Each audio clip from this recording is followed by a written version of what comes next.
ஒரே கம்பெனியில் ஒரே சேலரியில் ஜாயின் பண்ண 2 பேர் 5 வருஷத்தில் ஒருத்தர் லோனே இல்லாமல் கார் வாங்குறாரு, இன்னொருத்தர் கார் லோனுக்கு எலிஜிபிளே இல்லாமல் ஆகிறாரு.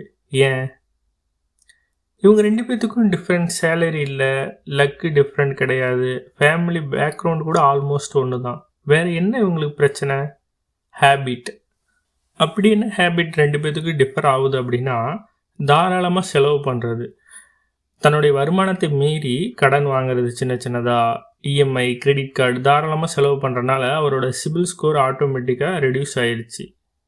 தாராளமாக செலவு பண்ணி கடன் வாங்கினா சிபில் ஸ்கோர் லாஸ் ஆகாது, பட் கரெக்டாக ப்ராப்பராக அந்த லோனு இஎம்ஐயை ப்ராப்பராக செட்டில் பண்ணலை. இவர் என்ன பண்ணிட்டாரு, தன்னுடைய வருமானத்தில் ஒரு குறிப்பிட்ட பகுதியை சேவ் பண்ணுறாரு. இதான் இந்த 2 பேர்த்துக்குள்ள டிஃப்ரெண்ட்டு. ஃபஸ்ட்டு ஏன் இந்த ஹேபிட் வந்துச்சு?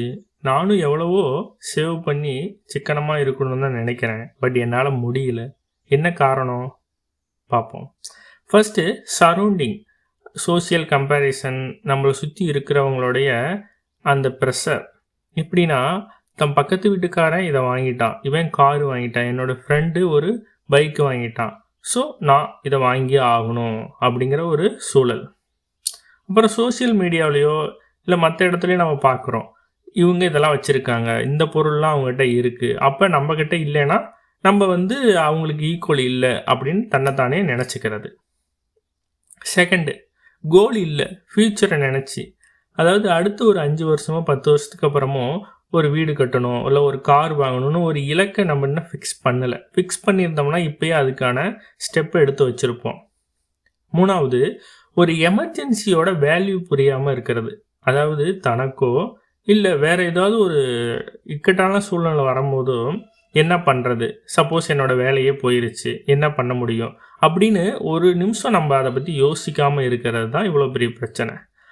அப்புறம் ஆஃபரை தப்பாக புரிஞ்சுக்கிறது. அதாவது அமேசான், ஃப்ளிப்கார்ட்டு, ஏன் அந்த 500 ரூபா பொருள் 50 ரூபாய்க்கு கூட விற்கட்டுமே, பட் அந்த 50 ரூபா செலவு பண்ணாலும் 50 ரூபாய்க்கு அது ஒர்த்தா, எனக்கு ஒர்த்தா, அது எனக்கு யூஸ்ஃபுல்லாக இருக்குமான்னு யாரும் யோசிக்கிறது கிடையாது. இதில் என்ன பிரச்சனை நம்ம சந்திக்கிறோம் அப்படின்னா, எமர்ஜென்சி ஃபண்டு நம்மகிட்ட இல்லை அப்படின்னா, திடீர்னு ஏதாவது ஒரு சூழ்நிலை வருது, அர்ஜென்ட் செலவுகள் ஏதாவது ஒன்று வருதுன்னா டக்குன்னு நம்ம லோனுக்கு தான் போவோம், லோனில் போய் நிற்போம். இதனால் அதிகப்படியான ஸ்ட்ரெஸ் நமக்கு வந்துடுது. அப்புறம் இதே மாதிரி நம்ம கண்டினியூவாக பண்ணும்போது செல்ஃப் கான்ஃபிடென்ட்டு, செல்ஃப் ரெஸ்பெக்ட்டு நமக்கு ரொம்ப பாதிக்கப்படுது. அப்புறம் ஏதாவது ஒரு லோன் நல்ல பல்காக வாங்கிட்டோம் அப்படின்னா, ஒரு பிடிச்சாலும் பிடிக்காட்டியும் அந்த கம்பெனியில் வேலை பார்த்தே ஆகணும், அந்த இஎம்ஐயை பே பண்ணியே ஆகணும் ஒரு சூழலுக்கு வந்தனால இண்டிபெண்ட்டாக செயல்படவே முடியாது. நமக்கு அடுத்த லெவலுக்கு போகிறதுக்கு இதுவே ஒரு தடையாக நின்றுது. ஃபஸ்ட்டு இந்த ஒரு உண்மையை நம்ம ஆழமாக புரிஞ்சுக்கணும்.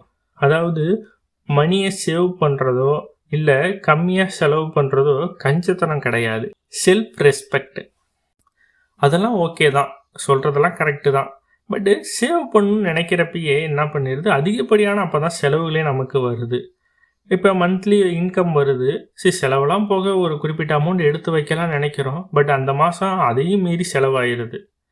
ஃபஸ்ட்டு நம்ம பண்ணுற மிஸ்டேக்கே என்னென்னா, செலவு போக மீதி இருக்க அமௌண்ட்டை சேவ் பண்ணலாம் அப்படின்னு நினைக்கிறது தான் நம்மளுடைய பெரிய பிரச்சனை. ஃபஸ்ட்டு இன்கம் வருதா, அதில் குறிப்பிட்ட பகுதியை எடுத்து சேவ் பண்ணிடணும், அதுக்கப்புறம் இருக்கிறத வச்சு செலவு பண்ண கற்றுக்கணும். 3 மாதத்துலேருந்து 6 மாதத்துக்கு வச்சு எவ்வளோ இன்கமோ அதை ஃபஸ்ட்டு சேவ் பண்ணி வச்சிடணும். அதான் எமர்ஜென்சி ஃபண்டு. ஏதாவது ஒரு இக்கட்டான சூழ்நிலை வந்துச்சு, அதை எடுத்து தான் நம்ம செலவு பண்ணுற மாதிரி வச்சுக்கணும்.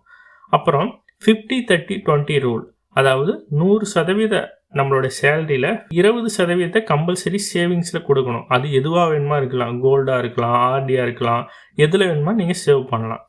அந்த 30% இருக்குது பார்த்தீங்களா, அந்த 30% எதுனா அந்த எக்ஸ்ட்ரா நம்ம செலவு பண்ணக்கூடியது. அதாவது நம்ம பொழுதுபோக்குக்காக நம்ம படத்துக்கு போகிறதா இருக்கலாம், இல்லை வெளியே போய் வீக்லி ஒன்ஸ் சாப்பிட்றது, அந்த மாதிரியான செலவுகளுக்கு யூஸ் பண்ணலாம்.